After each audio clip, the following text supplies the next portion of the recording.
Terima kasih. Assalamualaikum warahmatullahi wabarakatuh. Saya hormati pimpinan beserta seluruh anggota Komisi 12. Yang saya hormati yang mewakili Dirut beserta seluruh direksi holding dan Dirut subholding beserta seluruh jajarannya. Yang mohon maaf saya tidak sebut satu persatu karena banyak sekali belum hafal, Pak. Yang di depan-depan hafal, Pak, yang belakang belum hafal. Pertama-tama kami memberikan apresiasi terhadap kinerja Pertamina, yang tentunya Pertamina merupakan salah satu andalan kita dalam rangka pemenuhan kebutuhan minyak dan gas. Oleh karena itu, tentu kita ingin mengetahui secara mendetail dalam konteks fungsi pengawasan kita, mendorong agar kinerja Pertamina terus meningkat. Dan tadi disampaikan ada beberapa hal penting. Pertama, hulu ya Pak ya, hulu ini kan terkait dengan tentunya blok ya. Kita selain mohon maaf kalau ada yang selingan interaktif saya langsung saja ya pimpinan. Selain di dalam negeri, kita punya blok juga di luar negeri ya Pak Holik. Ada juga ya Pak, di negara apa Pak? Siapa tahu Pak tadi berminat mau meninjau tuh Pak Reno, saya dengar di belakang Pak Aljazair ya, ada beberapa negara? Kita ada di 12 negara Pak. Apa? Ada di 12 negara. 12 negara yang cukup besar ininya, ada 5 besar ininya, penghasilan barrel per harinya di mana? Paling besar produksi ada di Irak, hampir 100.000 barrel per hari. Irak tuh Pak. Irak habis itu? Ada di Algeria, sekitar 35 secara total porsi kita. Apa yang kedua Pak? Algeria Pak. Algeria. Nah, produksi total lapangan tersebut 35.000, namun porsi kami hanya sekitar 15-16.000. Jadi saya hanya mengetahui bahwa blok kita bukan hanya Indonesia. Blok kita selain Indonesia ada luar negeri, nanti kita atur secara khusus lah. Kalau di rapat ini kita tidak mungkin mendalaminya. Apalagi pemerintah sekarang dalam rangka untuk menaikkan lifting. Target 1 juta lifting ya Pak, kalau nggak salah ya pemerintah, tapi bukan dari Pertamina aja, dari seluruh K3S. Kemudian yang selain hulu, Pertamina ini apalagi Pak? Kalau diurut, kalau hilir kan paling terakhir, dari hulu terus diangkut gitu ya Pak. Ini saya mau merasionalisasi pikiran saya Pak, dari hulu kemudian di bawah ya. Itu namanya perusahaannya yang Pertamina Shipping ya, apa? Pertamina Shipping. Ya. Pertamina International Shipping Pak. Pertamina International Shipping ya. Kemudian baru ada kilang kita. Betul Pak. Kilang kita sekarang yang sudah dari zaman saya Komisi 7 dulu, sudah dari dulu kita ada namanya, zaman saya dulu tuh namanya Direktur Mega Proyek Pak, saya masih ingat dulu tuh Pak. Saking besarnya proyek-proyek kilang ini sampai sekarang realisasi kilang kita bagaimana Pak? Sudah mengembirakan? Kapasitas produksi kita sudah. Bukan, yang kilang baru Pak, yang mau, kan kita akan meningkatkan kapasitas kilang kita. Kalau yang lama kan sudah, ada beberapa yang sudah di-upgrade juga, ditingkatkan. Terus ada juga yang kerjasama dengan Rusia ya, Rosneft segala macam kan. Ada beberapa juga, ada juga yang dari Aramco dulu ya, waktu zaman dulu ya. Saya coba ingat-ingat lagi. Nah, ini juga tolong nanti disampaikan secara umum saja bagaimana prospek peningkatan kapasitas kilang kita dan targetnya kapan. Dari yang sebelumnya kilang kita bisa mengolah sekian barrel per hari, ditargetkan tahun berapa bisa meningkat menjadi sekian barrel per hari. Termasuk juga pemenuhan crude-nya. Karena crude dalam negeri ini kan hanya kita mampu setengah kurang Pak ya. Setengah dari kebutuhan kita. Kebutuhan kita sekarang 1,5 juta Pak. 1,3. BBM kita 1,6 juta masuk LPG Pak. BBM 1,6 juta barrel per hari. Termasuk ekuivalen LPG Pak. Oh. Jadi artinya kita juga ada impor crude. Nah itu ininya ada lagi, itu di bawah siapa Pak? Impor crude di bawah direktur mana di sini Pak? Bawah Pak Taufik Pak, KPI Pak. Pak siapa? Pak Taufik. Pak, langsung kilang yang impor Pak. Jadi nggak ada, langsung masing-masing kilang mengimpor gitu.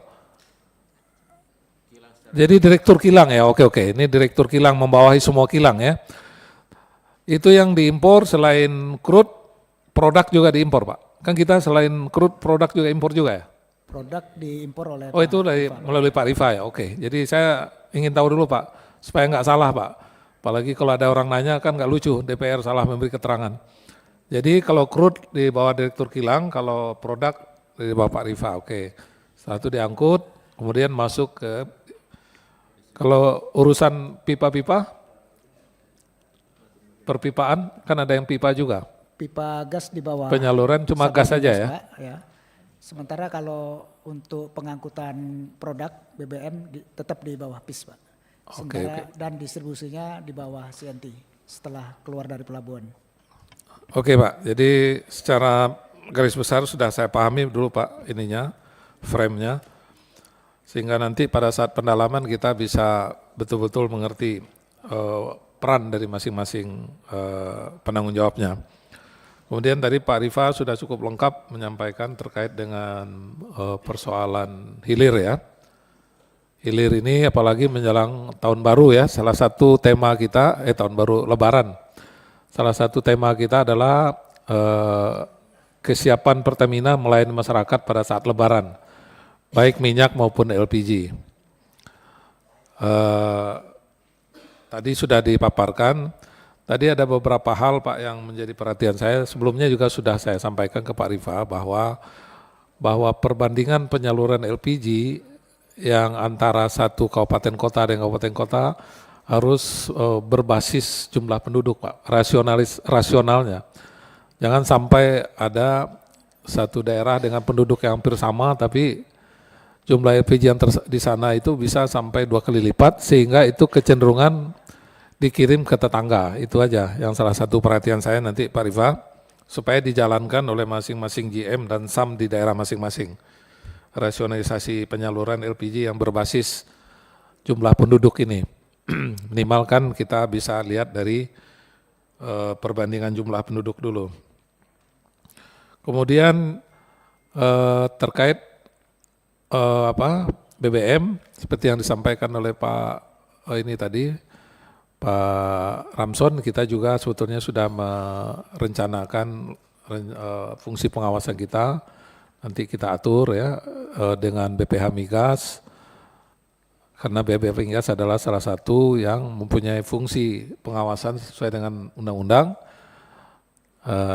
dan Pertamina sebagai pelaksana. Khususnya tentu BBM subsidi yang dari tahun ke tahun kecenderungannya meningkat. Apalagi subsidi BBM non subsidi ini semakin mahal ya, khususnya solar ya. Tadi disinggung juga masalah FAME. Maka pada kesempatan hari ini saya ingin menyampaikan kepada Pertamina juga selain fungsi pelayanan, tidak ada salah juga Pertamina sebagai penyalur juga membantu fungsi pengawasan. Karena memang keterbatasan dari BPH Migas bisa dimengerti, mereka agak mempunyai sedikit kesulitan untuk melakukan fungsi pengawasan. Jadi walaupun core-nya Pertamina hanya menyalurkan, tapi tidak ada salahnya juga memberikan fungsi pengawasan membantu BPH Migas. Terkait peran BPH Migas,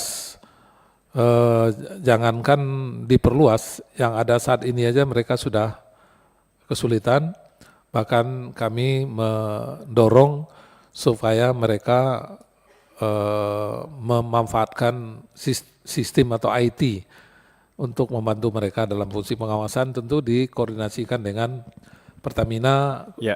Khususnya masalah ini Pak, CCTV ya, CCTV ya Pak, udah dikoordinasikan oleh Ibu itu, Ibu Kepala BPH, udah ya. Mereka ingin mendapat akses, tapi apakah seluruh SPBU itu sudah punya CCTV Pak? Masih ada beberapa yang belum. Pak Mul, mungkin dipersingkat Pak Mul. Oke, sedikit lagi pimpinan. Kemudian terkait masalah Sumatera Barat, Pak Direktur Infrastruktur, Pak Alfian yang sudah lama sekali kita kenal. Rasa-rasanya Sumatera Barat itu juga perlu juga Pak dibikin semacam studi kelayakan untuk bikin depo satu lagi Pak. Sekarang kan kita hanya mengandalkan Teluk Kabung aja Pak. Jangan sampai terjadi nanti gempa besar di Sumatera Barat, deponya tidak berfungsi, kita tidak ada alternatif. Apalagi memang daerah pantai Sumatera Barat itu kan rawan gempa dan diramalkan terjadi suatu saat gempa besar, kita belum tahu.